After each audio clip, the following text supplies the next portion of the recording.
Hi everybody, it's Kim Bergen-Jackson, COO of Health Services at Oaknoll.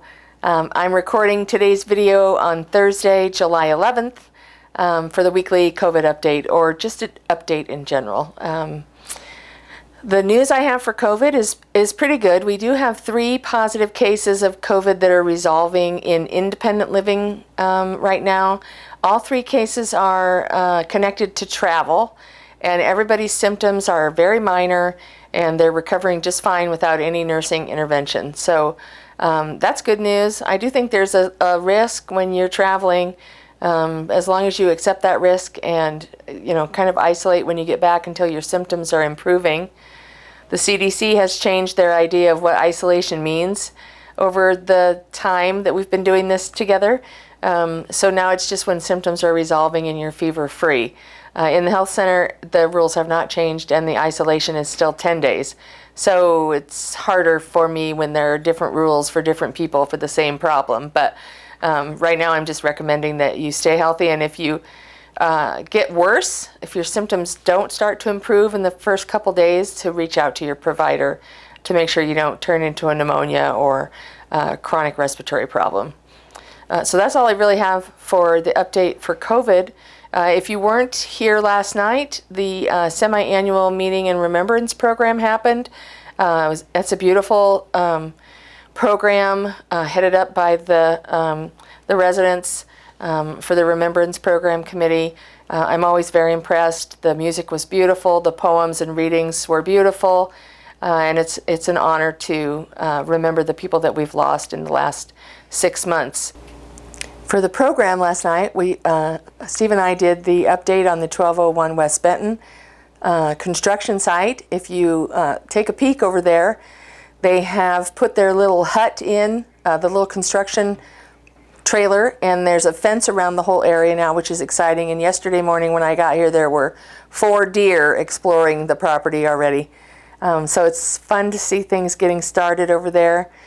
We are in the process of getting a permit to do to start doing the basic work of construction over there. So it's very exciting. In the next week or 2, you should see a lot of commotion over there as they start building our house. Kim Herring made a great brochure about the house that I'm sure is going out to everybody. The brochure talks about the sustainability efforts in the house with the geothermal and the solar panels on the roof and the other things that we're doing to be responsible citizens for the future. But it also talks about what the intention of the house is. As you know, we were approved to license it as a nursing home, so it'll be an extension of our health center. We don't know yet who will live at the house. It's going to depend on the needs of the community when we get to next year when the house opens. So I could see it being a second loft.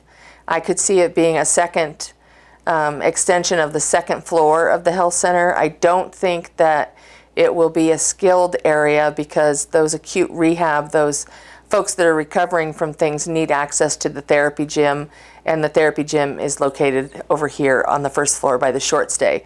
So I really see it being long-term health center residents, hospice patients, or folks who are living with dementia. You'll also see on the brochure that Steve and I finally got brave enough to talk about donations to help pay for the house. The sustainability efforts alone carry an upfront cost that will pay for itself over time, but also building a place that looks like a house versus a regular nursing home that offers private rooms and in-room suites with a shower. All of that costs more money. We also want to make sure that people have access to natural light, access to the outside, a space to gather, but also enough space to be alone if that's what you want. So we're really trying very hard to make a beautiful home and not your mother's nursing home, right? So there's cost involved to that, and we don't often ask for, we don't do foundation big fundraising efforts, but in this case we are. So please look at the brochure that you'll receive. Kim spent a lot of time and is so talented at making it clear. I will say that when you look at it, the street across the top is Benton Street, so the top of the map is north. We noticed that that came up at the meeting last night.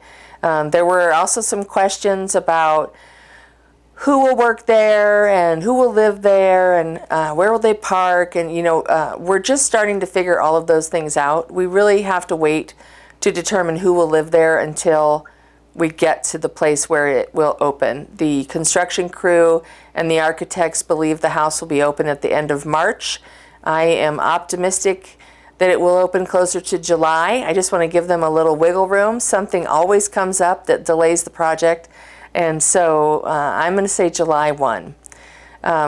For the first time ever, we're offering a naming opportunity. So if you are so inclined and would like to leave a legacy and have the house named after you, for instance, the Bergen-Jackson house or the Rowe house, Steve and I are not going to take the opportunity to have that naming come from us, but if you make a donation to the house in the amount of $1 million, the naming opportunity is there for you. There are other opportunities as well, and we realize that $1 million is a huge ask, but we're very serious about providing excellence and an excellent environment in some place that you would want to live. We could make a nursing home like the old-timey nursing homes, but folks don't want that anymore. So you folks don't want that anymore. So we have to take an opportunity to make something awesome and amazing, and maybe people will see it and do the same thing. That's what I hope, that it will be replicated all over Iowa. If you have further questions, you can talk to Steve about that, or you can talk to me, you can talk to Kim Herring. Again, she's the one that made the brochure, and they'll be in your mailboxes. So we have, a year, it seems like, to get this built, and that seems like a long time, but it will go really quickly. So I'm really excited to see it come alive. So that's all I have for today. I'd like to thank you for tuning in, and I will see you in 2 weeks. Let me know if you have any questions. Thank you.